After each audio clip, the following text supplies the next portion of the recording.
Hey everyone, welcome to Vela. Today I'll show you how to add music to your Roblox game.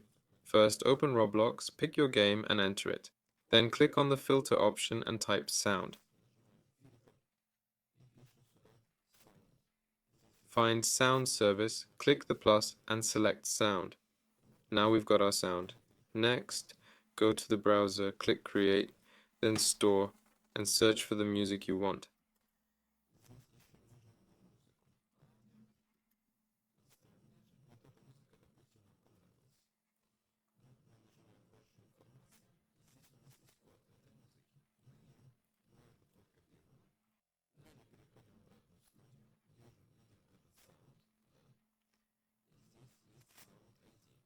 After that, just hit play and the music will start.